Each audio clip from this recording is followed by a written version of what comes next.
শিতান নলৈ আগবাঢ়িছোঁ তেখেতক প্ৰশ্ন কৰিম তাৰিখ আমি কিছু প্ৰশ্ন কৰিম তাৰিখ উত্তৰ দিবলৈ সাজু নে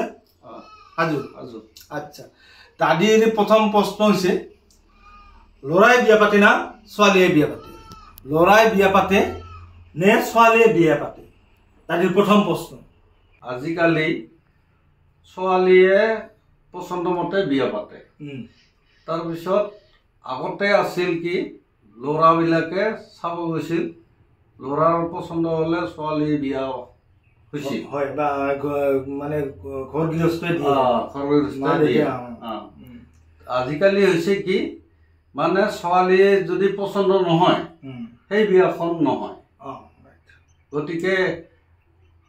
এখন মানে কি হৈছে ল'ৰাই বিয়া পাতে না ছোৱালীয়ে বিয়া পাতে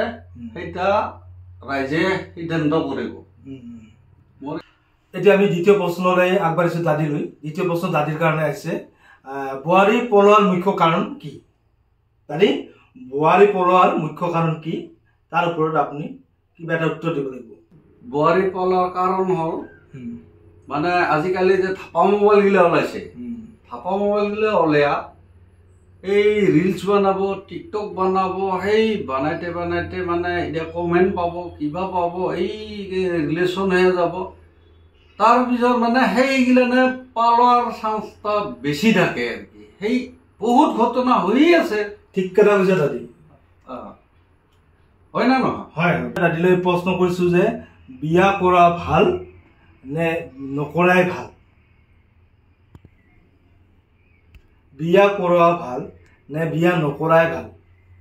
ভাল নে বিয়া নকৰা ভাল আচ্ছা আপোনাৰ এটা কথা মানে সুধিম নিশ্চয় বান্ধিয়ে দিয়া গৰু আৰু চাৰি দিয়া গৰুৰ মাজত পাৰ্থক্য কি আপোনাৰ প্ৰশ্ন মই উত্তৰ দি আছোঁ বান্ধি দিয়া গৰু এটা বান্ধনত থাকে এটা বান্ধনৰ মাজত থাকে বা গৃহস্থই এই গৰুটো য'ত বান্ধি দিয়ে সেই গৰুটো সেই জেগাত পায় কিন্তু চাৰিটা গৰু তাৰ কোনো বান্ধনৰ মাজত নাথাকে তাৰ মানে গলত ৰছী বা এনেকুৱা ধৰজাতীয় বস্তু নাথাকে বা নিৰ্দিষ্ট জেগাত চাৰিটা গৰু নিৰ্দিষ্ট জেগাত নাপায় চাৰিটা গৰু ক'ত ঘূৰে ক'ত নুঘূৰে ৰাতি দিন একাকাৰ গতিকে এই দুটা মিলি যদি ভালকৈ চাৱা যায় মোৰ মতেতো বান্ধিয়ে গৰুই ভাল বিয়া কৰালে আপিতাৰ কথা শুনব লাগিব আপিতাই যদি কয় বোলে অমুকত নাযাবি তাৰ কথা মতে চলিব লাগিব আৰু ইফালে তোৰ ৰাতি যদি আৰু তই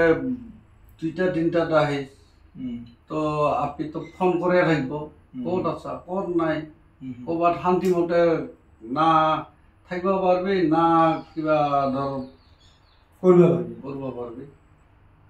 পাৰ্টি থাৰ্টিতো আৰু কৰিবই নাপাৰিবি ক'ত আছা ক'ত ফোন আহি থাকিব 5 মিনিটে গতিকে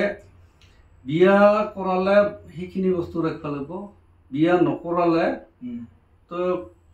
বিন্দাছ ক'ত যাইছ ক'ত খাইছ 12টাত সোমাইছ 2টাত সোমাইছ ক'ৰবাত পাৰ্টি কৰছা ক'ৰবাত ঘূৰবা গেছা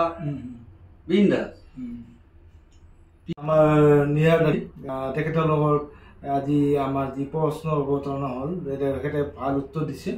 তেখেতক ধন্যবাদ জনাইছোঁ ধন্যবাদ।